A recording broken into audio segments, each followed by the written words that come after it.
Bir vaqtlar insonlar uchun faqat qo'rquv va dahshatni keltirgan joylar bugun tarixda o'chmas iz qoldirgan. Qayerda insoniyatning kuchli yengilishlari va shafqatsiz qarorlari yuzaga kelgandi. Bu yerda hech narsa oddiy emas. Bu yerda faqat haqiqiy jasoratli va maqsadga intiluvchi odamlar kurashgan.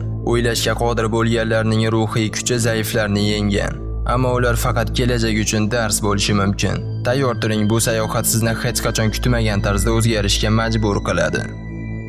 Oldingi qamoqxonalar mahbuslarda jismoniy va ruhiy sindirishga harakat qilgan, lekin ular bir narsaga unchalik e'tibor qilishmagan. Bu azoblarga to'siq sifatida qaraganlar singan, ammo ularga imkoniyat sifatida qarab sabr qilganlar o'sish uchun koridor qo'ygan. Hozir qamoqxonalardagi karollar haqida, masalan, karol qilgan qamoqxonalarda o'zi haqida gaplashamiz. Dunyoda shunaqa lagerlar bor, insonning ruhini tanasi bilan birga sindiradi. Bu joylar nafaqat jismoniy, balki insonning insoniyligini ham yo'qotadi. Hozir biz ko'radigan joylar barcha qonunlardan ustun turadigan tizimni o'z ichiga olgan. Faqat umrbod qamalganlar uchun emas, balki siyosiy mahbuslar uchun ham alohida bir dunyo. Bu yerdagi hayot o'limdan farq qiladi, lekin o'lim ba'zida yengil ko'rinadi. Siz videoga fikr bildiring, like bosing, men boshladim. Yana bitta dahshatli fakt aytib o'tmoqchiman, bu global muammo. Kanalimni kuzatadiganlar 98.8% odam obuna bo'lmasdan ko'ryapti ekan. Faqat 1-2% odam obuna bo'lgan xolos. Naqadar sharmandali. Instagramdagi azoblash xizmatlari bor, ular video qilib odamlarni azoblasa, sizlar video qilganni azoblayapsizlarmi?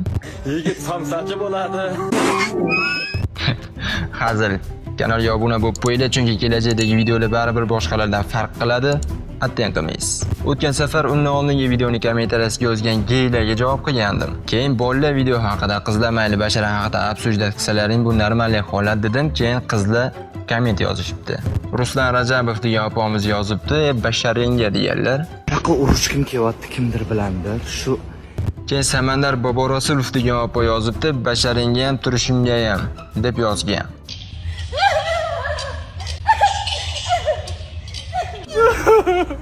Bu safar ham ikkita bolaga yoqmabman. Yaxshi ham yoqmabman, bo'lmasa chatag'ida. 12 seconds later. Bu qon ekan, testosterondan muammosi bor kunilar negativ ham basta. Bu sadizm kommentarius. O'zidan qoniqmaydi, boshqalardan qidiradi. U bola chiroyli ekan. Bu bola xunuk ekan. Shunaqa qilib yurishamiki, men hayron qolaman. Ular boshqa bunaqalarga video qilmayman, bo'lmasa ko'payaveradi. O'sha gap, o'sha va'da boshladik.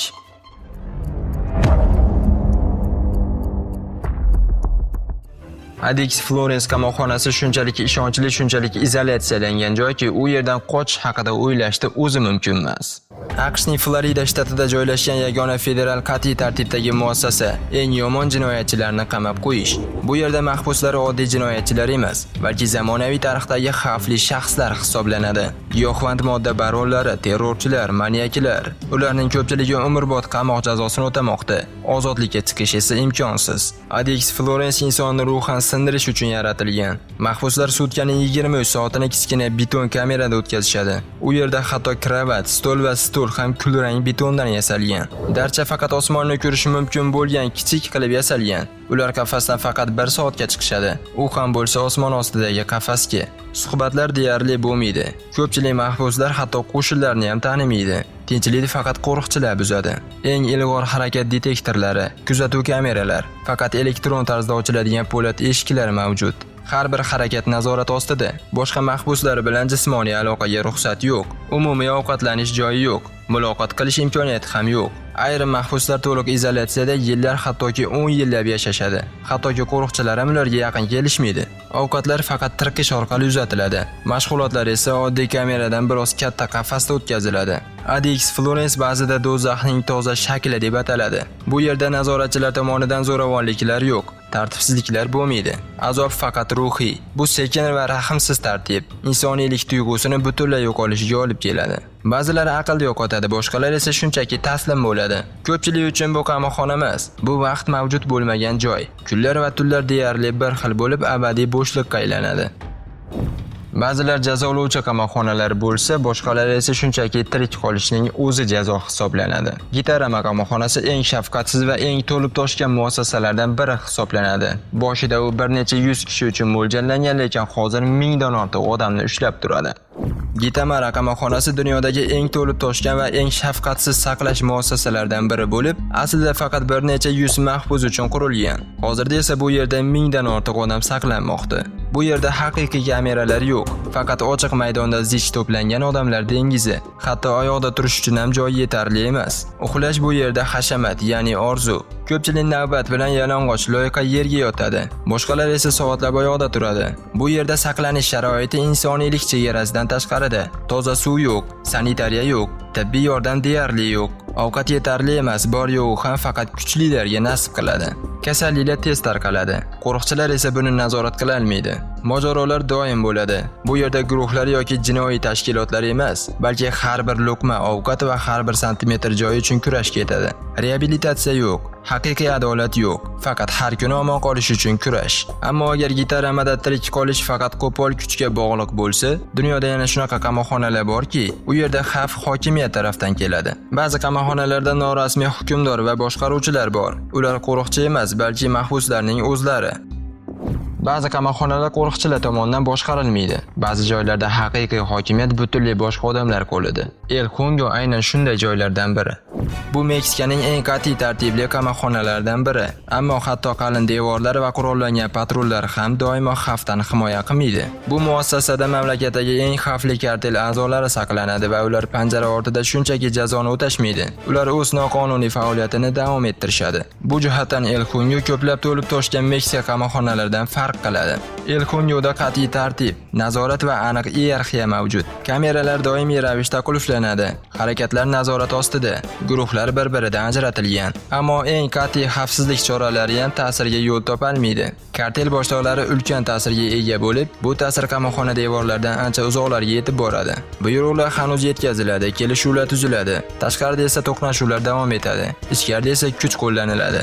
Hokimiyatga erishishning boshqa yo'li ham bor. Pora, qo'rqitish, yashin ittifoqlar. El Congodagi hayot bu nazorat uchun xavfli o'yin. U yerda bir noto'g'ri qadam bilan hamma narsadan ayrilish mumkin. Bu yerda gap hovlidagi mushtlashuvlar yoki kameradagi g'alayonlar haqida emas. Bu yerda gap kimda haqiqiy hokimiyat borligini bilish va noto'g'ri tomonda qolmaslik haqida. Ammo El Congodagi mahbuslar kuch va ta'sirga ega bo'lishi mumkin bo'lsa-da, ba'zi qamoqxonalarda esa mahbuslarning hech narsasi yo'q. Na erkinlik, na nazorat. Hatto boshini ko'tarish huquq ham yo'q.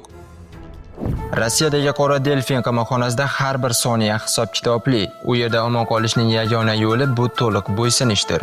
Bu yerda hech qachon tartibsizlik, g'alayon yoki mahbuslar o'rtasidagi urushlar bo'lmaydi, chunki Qora Delfin bunga imkoniyat bermaydi.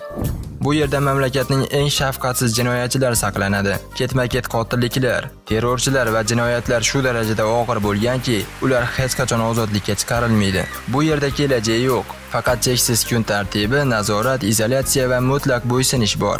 Har bir harakat nazorat ostida. Mahbusga bir soniyaga ham bo'shashga ruxsat berilmaydi.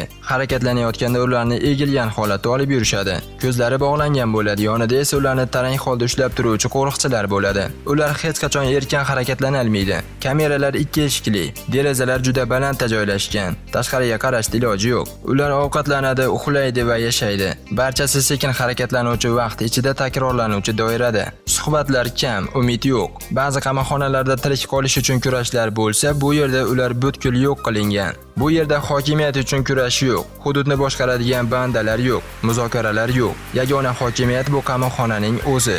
Mahbus savol bermaydi, chunki javobini allaqachon biladi. Bu yerda yagona narsa buyruqlarga bo'ysunish va hech qachon qochib ketishga imkon bermaydigan sovuq devorlar orasida mavjud bo'lishdir. Ba'zi qamoqxonalar odamni asta-sekin sindiradi, lekin boshqalari esa bir zumda buni amalga oshiradi. Keyingi misol Diyarbakir qamoqxonasi. Bu qamoqxonaning obro'si Turkiya tarixiga qora soyadek tushgan. Dastlab harbiy obyekt sifatida qurilgan bu joy keyinchalik qat'iy tartibdagi qamoqxonaga aylantirilgan. Ichkaridagi nihoyatda shafqatsiz sharoitlari bilan tezda yomon shuhrat qozondi. Bu joy faqat jazoni o'tash uchun emas, balki mahbuslar qo'rquv, izolyatsiya va mutlaq nazorat oralig'ida ezilib ruhan sindiriladigan joy edi. Haddan tashqari to'lib ketgan kameralar, yetarli ovqat yo'qligi, muntazam qiynoqlar, bu yerda bular oddiy hol edi. Siyosiy mahbuslar, muxoliflar va oddiy jinoyatchilar bir xil devorlar orqasida saqlangan, lekin ularning hech biri insoniy munosabat ko'rmagan. Kameralar tor, iflos va tirband bo'lgan. Gigiyena sharoitlari deyarli mavjud emasdi. Mahbuslarga faqat tirik qolish uchun ovqat berilgan. Tibbiy yordam esa faqat orzularda bor edi. Eng yomon azoblar esa jismoniy emas, ruhiy edi. Ayrimlar yillar davomida tashqarini yana bir bor ko'ra olmasligini bilmasdan yashagan. Bu joyda nazorat to'liq edi, lekin bu nazorat nazoratchilarning ham joni evaziga turardi. Ko'tarilishlar, ommaviy noroziliklar va zo'ravonlik bilan bosilgan qo'zg'olonlar bu joyda tez-tez ro'y bergan. Diyarbakir bugungi kunda avvalgidek yomon obro'ga ega emas, lekin u qoldirgan izlar hanuz o'chmagan yaralardir. Ammo tarix shuni ko'rsatadiki, dunyoning eng qat'iy tartibdagi qamoqxonalarda ham nazorat qo'ldan chiqsa, oqibatlar halokatli bo'lishi mumkin. Bunga eng dahshatli misollardan biri Karandir qamoqxonasi. U yerda ro'y bergan voqea ehtimol qamoqxona tarixidagi eng qonli fojialardan biri bo'lib qoladi. Qachonki turmalarda kritik nuqtalarga yetib borilsa, hech qachon vaziyat to'g'rilanmaydi. Karandir bir vaqtlar Lotin Amerikasining eng katta turmasi bo'lgan. Unda 1000 dan ortiq mahbus saqlangan, ammo bu chegarasidan ancha yuqori edi. To'lib toshgan doimiy nizolar va deyarli barcha resurslarning yetishmasligi sharoitida nizolarni oldini olish imkonsiz edi. So'ngra bir kun kelib vaziyat nazoratdan chiqdi. 1992-yilda isyon boshlanib, bu uning tarixidagi eng dahshatli isyonlardan biri bo'ldi. Ammo bu safar hamma narsa faqat mahbuslar o'rtasidagi janjallardan iborat bo'lmadi. Politsiya tartibni tiklash uchun turmaga bostirib kirib, bir necha soat o'tgach qirg'in boshlandi. O'q-dorilar to'xtaganda 111 ta mahbus o'lik yotardi. Ko'plari qurolsiz edi, ba'zilari taslim bo'ldi. Boshqalar esa o'z kamerasida otib o'ldirildi. Bu kuch ishlatishning shu qadar shafqatsiz darajasi ediki, hatto qotil jinoyatchilar ham shokka tushdi. Karandirni ko'p yillar o'tib yopishdi, ammo uning merosi hozirgi kunda ham Braziliyaning turmalarida saqlanib qolgan. Mamlakatdagi muassasalar hali ham to'lib toshgan va dahshatlar bilan to'la. Ularda jinoyatchilik hukmron. 1992-yildagi qonga botgan voqea ogohlantiruvchi signal bo'lishi kerak edi, lekin tartibsizliklar davri davom etmoqda.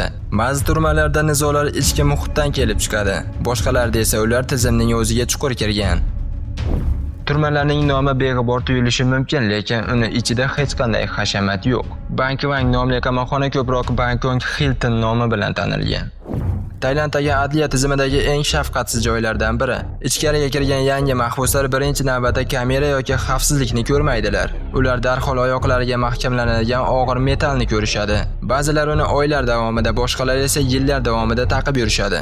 Dastlab turma bir necha ming mahbusni saqlash uchun qurilgan, ammo to'lib toshishi uni dahshatga aylantiradi. Mahbuslarni tor xonalarga tiqishadi. Ular polga yotishga majbur bo'ladi. Xonalar ortiqcha harakat qilish qiyin bo'lgan darajada to'lib toshgan. Taomlar deyarli yeb bo'lmaydigan holatda. Ko'pincha bu faqat guruch va sho'rva. Tibbiy yordam minimal darajada, kasalliklar tez tarqaladi. O'lim jazosiga hukm qilingan mahbuslar o'zlarining so'nggi kunlarini yanada qattiq sharoitda o'tkazishadi. Bangkok odamni sindirish bilan mashhur. Ba'zilar moslashadi, ba'zilar yo'qoladi. Ba'zilar esa tizimda erib ketadi. Ammo bu dunyodagi eng yomon turmalardan biri emas. Bu unvon izolyatsiya san'ati bo'lgan joyga tegishli. Bu yer sukutni qurolga aylantirgan joy. Evin turmasi Eronning eng yomon obro'ga ega bo'lgan hibsxonasi. Bu yerda qo'rquvning o'zi hukmning bir qismiga aylangan. Ba'zi bir turmalarda jinoyatlar deyarli ahamiyatga ega emas. Eronda o'zining siyosiy mahbuslarini, jurnalistlarni, faollarni va tizimga qarshi chiqishga jur'at etganlarni barchasini saqlaydi. Bu oddiy bir turmalardan ko'ra ko'proq narsa. Aslida bu fikrni bostirish va yo'qotish uchun mo'ljallangan mashinadir. Turmalarning ichida odatiy jinoyatchilar va siyosiy jinoyatlarni sodir etganlar uchun alohida bo'limlar bor. Ammo eng shafqatsiz munosabatlar davlat dushmani deb hisoblanganlarga mo'ljallangan. Ular uchun izolyatsiya qilingan kameralar, cheksiz so'roqlar va tashqi dunyo bilan aloqalarning cheklanishi bonus qilib berilgan. Bu ularning kundalik hayotining bir qismidir. Oilaviy uchrashuvlar juda kam bo'ladi. Xatlar esa qattiq senzuradan o'tkaziladi. Ba'zi mahbuslar yillar davomida tashqi dunyo haqida hech qanday tasavvurga ega bo'lmaydi. Evin psixologik turmadir. Bu jismoniy qiynoqdan ham dahshatliroqdir. Bu yerda baland qo'zg'olonlar yoki adashgan turmalarning havosi yo'q. Faqat sukut, noaniqlik va har doim eslatma bor. Agar ichkariga kirgan bo'lsang, chiqquncha kafolat yo'q. Lekin qanchalik yashirin bo'lsa ham Evin bunday sirlarni o'zida saqlay olmagan. 22-lager Shimoliy Koreyada o'zining maxfiyligi bilan mashhur bo'lgan joy. U yerning borligi haqida jahonga uzoq yillar davomida ma'lum bo'lib kelgan, lekin u haqida ma'lumot kam bo'lgan. Ba'zi turmalar odamni butunlay yo'q qilish maqsadida qurilgan. 22-lager bu faqat bir turmaning o'zi emas, balki to'liq bir dunyo bo'lib, Uchqur tog'larda yashirinib sivilizatsiyadan ajralgan. Bu majburiy mehnat lageri. Bu yerda mahbuslar faqat o'z muddatini o'tkazmaydi, balki yo'qolib ketishadi. Bu yerda zek faqat jinoyatchilar emas, ular Shimoliy Koreya hukumatiga qarshi jinoyatlarda ayblanayotgan siyosiy mahbuslar. Ba'zilar bu yerga rejimga qarshi chiqishlari uchun yuborilgan. Boshqalar esa shunchaki o'z oilaviy aloqalar tufayli kelgan. Ichkariga kirgandan so'ng qochib qutulish deyarli imkonsiz. Lager baland panjaralar, elektr to'siqlari va qurollangan patrul bilan o'ralgan. U shunday qurilganki, hech kim uni tark eta olmaydi. 22-lager haqida juda kam rasm mavjud. Sun'iy yo'ldosh tasvirida mahbuslar tongdan kechgacha ishlayotgan keng maydonlar va chiqishsiz ko'rinadigan binolarni ko'rish mumkin. Ichkarida nima bo'layotgani haqida juda oz ma'lumotlar bor, ammo qochib ketganlar bu joyni shunday tasvirlaydilar. Bu yerda mahbuslardan shaxsiyatni olishadi. Majburiy mehnat abadiy davom etadi. Umid faqat uzoq o'tmishdagi xotiraga o'xshaydi. Ammo barcha turmalar ham faqat shafqatsizlikka tayanmaydi. Ba'zilar o'z mahbuslarini tizimning boshqa bir turi bilan nazorat qiladi. Bu yerda asosiy narsa to'liq itoatkorlikdir. Bu yerda tartibsizliklar, janjallar yoki urushlar bo'lmaydi, chunki unga sabab yo'q. Yaponiyaning eng qattiq tizimdagi turmasi shunaqa tizimda ishlaydi. Bu tuzilmada hatto eng kichik buzilish ham katta oqibatlarga olib kelishi mumkin. Bu tizimda hatto eng kichik buzilish ham tezda va juda noqulay oqibatlarga olib keladi. Mahbuslar bir-birlari bilan gaplashishmaydi. Ular buyruq berilmasa harakat qilishmaydi. Har bir qadam, har bir harakat qat'iyan nazorat qilinadi. Kameralar kichik, ammo bu turmani yomonlashtiradigan narsalardan biri emas. Mahbuslarga gapirishga ruxsat yo'q. Hamma tinchlikda ovqatlanadi, tinchlikda ishlaydi, tinchlikda yashaydi. Hatto oila a'zolaridan kelgan xatlar ham senzuradan o'tkaziladi. Ular ichidan ichki tartibni buzish mumkin bo'lgan hamma narsani olib tashlagan. Mahbuslar saf bo'lib yuradilar. Mukammal sinxron harakat qilishadi va qoidalarning eng kichik detallariga ham rioya qilishadi. Ehtimol bu boshqa mashhur turmalarning shafqatsizligiga ega emas, lekin bu oson degani emas. Futyu tizimi mahbuslarni shafqatsizlik orqali emas, balki nazorat orqali sindirish uchun ishlab chiqarilgan. Bardosh bera olmaganlar uchun jazolar bu izolyatsiya. Bu yerda tinchlik yanada kuchayadi va vaqt dahshatli tarzda sekinlashadi. Turmaning dahshatli bo'lishi uchun shovqin bo'lishi shart emas. Ba'zida tinchlik hamma narsadan yomonroqdir. Biz davom etamiz. Komite qattiq nazoratdagi turma. Keniyaning yana bir taniqli muassasalardan biri bo'lib, unda shafqatsizlik va hayot uchun kurash eng asosiy omillardan biri hisoblanadi. Britaniya koloniyaviy hokimiyati davrida qurilgan. Bu joy dastlab bir necha yuz mahbusni saqlash uchun mo'ljallangan edi. Bugungi kunda mingdan ortiq kishi dahshatli kameralar ichida saqlanmoqda. Mahbuslar joy, ovqat va har qanday kuchni qo'lga kiritish uchun kurashadilar. Korrupsiya qurboniga aylangan amaldorlar haqiqiy tartibsizlikka ko'z yumib, eng xavfli mahbuslar bilan bitimlar tuzadi. Kasalliklar tez tarqaladi va ularni to'xtatish imkonsiz. Qochishlar ham deyarli yo'q. Lekin ba'zilar buni amalga oshirishga urinadi. Qo'lga tushganlarni esa dahshatli jazo kutmoqda. Ammo bunday turmalarda ham tirik qolish hali ham mumkin. Ba'zi joylarda tizim odamlarni sindirishga mo'ljallangan. Bu joy texnik jihatdan turma emas. Rikers odamlar sudni kutish yoki qisqa muddatli jazoni o'taydigan joy. Lekin ko'pchilik uchun bu joy umrbod qamoqdek tuyuladi. New York qirg'og'iga yaqin joyda joylashgan bu ulkan kompleks o'zining doimiy to'qnashuvlari, korrupsiyasi va ochiq shafqatsizligi bilan tanilgan. Och qolishlar va odamlarning siqilishi faqatgina muammolarning bir qismidir. Rikersda xodimlar yetishmaydi va tartibsizliklar hukmron. Bu yerda ganglar urushi, ziddiyatlar va eng xavfli mahbuslar to'plangan. Bu yerdagi ko'plab odamlar hukm qilinmagan va sudlanmagan. Yig'ilgan kuchsiz odamlar bu yerda uzoq umr ko'rishmaydi. Xavfsizlik xodimlari har qanday holatda nizolarni hal qilishga harakat qiladi. Ko'pincha haddan tashqari kuch ishlatadi yoki ba'zan shunchaki ko'z yumishadi. Bu turmaning obro'si juda yomon va dahshatli bo'lib, uni yopish haqida ko'plab chaqiriqlar bo'lib kelgan. Ammo shu kungacha u hali ham AQShdagi eng xavfli joylardan biri hisoblanadi. Lekin ba'zi turmalarga qaraganda Rikers juda yomon emas. Venesueladagi La Sabanetada esa hech qanday qonun qoida yoki tuzilmani o'zi yo'q. Faqat kuch ko'plar omon qoladi. Bu turmani boshqaradigan rahbar yo'q. Bu yerda haqiqiy hokimiyat o'zi yo'q. La Sabaneta turmasi faqat rasmiy ravishda turma. Aslida esa bu jang maydoni bo'lib, mahbuslar o'zlarining qonunlarini o'rnatadilar. Eng kuchlilar esa kimga yashash, kimgadir o'limni belgilaydi. Haddan tashqari gavjum va qonunsiz. Bu Lotin Amerikasidagi eng xavfli turmalardan biridir. Xonalar faqat bir nechta odamlar uchun mo'ljallangan. Hozirda esa o'nlab odamlarni qabul qiladi. Oziq-ovqat yetishmaydi, tibbiy yordam yo'q. Qurol topish oson va gangsterlar rahbari har narsani nazorat qiladi.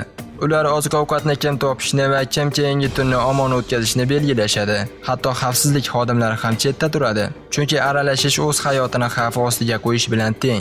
Tartibsizliklar, qotilliklar va kutilmagan to'qnashuvlar. Bular kunlik hayotning bir qismidir. Ba'zilar bu joyni turma deb atashadi, boshqalar esa uni do'zax deb ataydi. Ammo bundan ham dahshatliroq boshqa joylar bor. Tadmur bu Yaqin Sharqdagi eng qo'rqinchli qamoqxonalardan biri hisoblanadi. Bu yer mahbuslarga nisbatan shafqatsiz munosabat bilan tanilgan. Suriyadagi cho'lda izolyatsiyalangan bu joy nafaqat jazolash uchun, balki odamlarni abadiy azobga solish uchun mo'ljallangan edi. Mahbuslar faqat jinoyatchilar emasdi. Ko'pchiligi hukumatga qarshi chiqish uchun siyosiy asirga olinganlar edi. U yerga kirganlarning aksariyati bir vaqtlar hech qachon qaytib kelmagan. Bino o'zi faqat mahbuslarni saqlash uchun emas, balki ularni doimiy azoblash ichida yo'q qilish uchun qurilgan qal'aga o'xshardi. Turmaning dahshatli voqealari uning buzilishigacha 10 yillab davom etdi. Ammo uning nomi o'zining qandaydir adolatli maqsadlar uchun qurilmagan, balki qo'rquvni tarqatish uchun qurilgan jazo joyi sifatida xotirada qolib ketgan. Ammo Tadmur jazo joyi qanchalik shafqatsiz bo'lmasin, ba'zi turmalar bundan ham ko'ra dahshatliroq. Buning sababi faqat mahbuslar bilan nima qilishda emas, balki ichki tartib va tartibsizlikning mutlaqo boshqacha darajasidadir. Kayson City bu yerda kameralar yo'q. Odamlar tutilgan joylar ko'plab odamlar tasavvur qiladigan joylardan ushlanmagan. Ular qayerda odamlarni shubhali ko'rsa, bosib olib kelishavergan. Kayson City qamoqxonasida 1000 nafar mahbus shunday kichik xonada saqlanadiki, ko'pchilik uxlab ham yota olmaydi. Bu qamoqxona aslida 800 kishi uchun qurilgan, ammo hozirda unda 3000 ga yaqin odam bor. Mahbuslar smenada uxlaydi. Qolganlar har qanday burchaklarda yig'ilib yotishadi. Ba'zilar shiftga osilib yotadi, boshqalari esa koridorlarda. Odamlar bir-biriga siqilib inson yuki kabi yotishadi. Oziq-ovqat hammasiga yetmaydi. Toza suv miqdori cheklangan, havo issiq va umidsizlik bilan to'lib ketgan. Qo'riqchilar tartibni saqlashga harakat qiladi, ammo ular deyarli natija bermaydi. Chunki mahbuslar soni normaldan deyarli 4 marta ko'p. Bu yerda vaqt butunlay boshqacha o'tadi. Kunlar xuddi nafasni teskari olgandek noqulaylik bilan o'tadi. Bu yerda bo'lishdan ham yomonroq narsa bor. Bu yerdan qachon chiqib ketamiz yoki hech qachon chiqib ketmasligimiz haqidagi noma'lumlik. Mahbuslar har kuni dunyodagi eng ortiqcha to'ldirilgan qamoqxonalardan birida yig'ilib, ularning azoblari uchun tugashi yo'q deb o'ylashadi. Bu bunaqa dahshatlar va azoblarni ko'rmaganlar uchun tezda natija beradi. Bir asr vaqt davomida Isla Marias Meksikada Alcatrazning ikkinchi versiyasi bo'lgan. Chunki u ham okeanning o'rtasida joylashgan. Bu ham eng xavfli jinoyatchilar yuboriladigan qamoqxona. Uning joylashuvi tufayli qochish imkonsiz edi.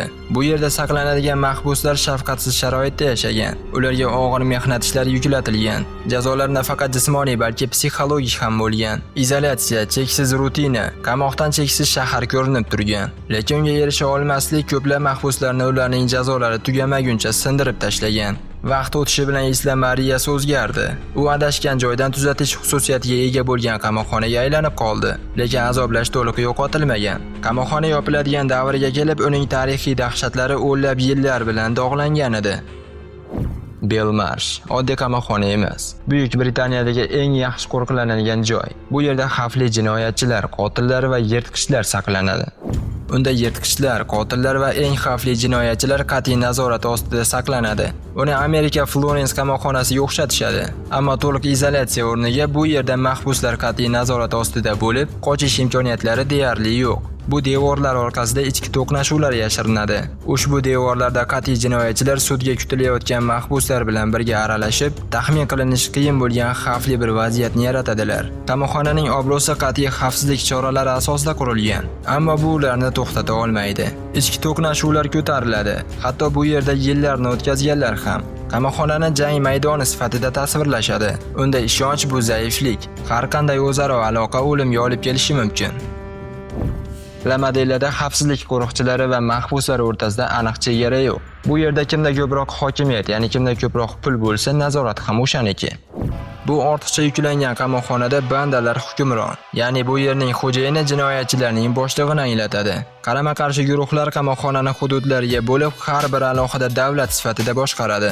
Qurollar, narkotiklar va to'qnashuvlar doimo mavjud. Xavfsizlik xodimlari uzoqroq turadilar, chunki ular aralashsa o'zlari ham o'limga hukm bo'lishlari mumkinligini bilishadi. Mahbuslar o'zlari kimni himoya qilishni va kim kechani o'tkazmasligini hal qiladilar. Bu faqatgina qamoqxona emas, balki devorlar ichidagi noqonuniylik shahridir. Hamma joyda ochiq sharoit mavjud bo'lsa, ba'zi qamoqxonalarda bu xatti-harakatlar ancha yumshoq. Hamma qamoqxonalar qo'rqinchli gangsterlar, qotillar va xavfli jinoyatchilar bilan to'lib toshmagan. Ulardan ba'zilari, masalan, sinchen siyosatchilar, kuchli amaldorlar va nufuzli odamlarni o'z ichiga olgan. Sinchen qamoqxonasida shunaqa holat. Bu Xitoyning eng maxfiy muassasasi. Mamlakat elitasi qulflangan eshiklar ortiga yashiringan joy. Ichkariga kirgandan so'ng hatto eng nufuzli shaxslar ham maqomidan mahrum bo'ladi. Mahbuslar deyarli to'liq izolyatsiyada yashaydilar. Ularning kameralari doimiy ravishda kuzatib boriladi. Ovqat nazorat qilinadi va tashqi dunyo bilan aloqa deyarli yo'q. Hech qanday baland tovushlar, ko'rinmas shafqatsizliklar yo'q. Faqat haqiqatni sekin yo'q qilish. Bir vaqtlar barcha mahbuslar shaharlari va korrupsionerlarni boshqargan. Ammo Sinchenda ular shunchaki mahbus. Serkaji qamoqxonasi hech qachon reabilitatsiya joyi bo'lmagan. Bu joy haqiqiy qo'rquvning ramzi. Bir paytlar Aljerning eng mashhur muassasalaridan biriga aylangan. Bu yerda siyosiy mahbuslar va terrorizmda ayblangan mahbuslar saqlangan. Uning qorong'u obro'si o'tmishdagi vahshiylik, ommaviy qatl etishlar, qo'zg'olonlar va doimiy zo'ravonlik bilan mustahkamlangan. Bu qamoqxona o'sha davrning merosi bo'lib, hokimiyatni nazorat va qo'rqitish orqali saqlashni tasvirlaydi. Bu yerga yuborilganlar oddiy jinoyatchilar emasdi. Ko'plari o'z g'oyalariga sodiq qolganlari uchun qamoqqa olingan. Bu esa uni Shimoliy Amerikadagi eng siyosiy yuklangan qamoqxonalardan biriga aylantirdi. Hatto bugungi kunda ham bu qo'rqinchli meros bo'lib, u tizimni eslatadi. Bu tizim adolatdan ko'ra qo'rquv asoslanadi. Ba'zi qamoqxonalar mahbuslarni zo'ravonlik bilan sindiradi, boshqalari esa qattiq izolyatsiya bilan. Bu yerning devorlari uning tarixining yukini o'zida saqlaydi. Har bir kishiga bu qorong'u qamoqxona o'tgan har bir kuni uchun ta'sir qoldiradi. Bu oddiy tarix emas, insoniyat ruhini sinovdan o'tkazgan davr. Jasorat va fojialar yozilgan. Endi esa bu hikoyalardan saboq oling. Bizni kuzatishda davom eting. Ko'rishguncha.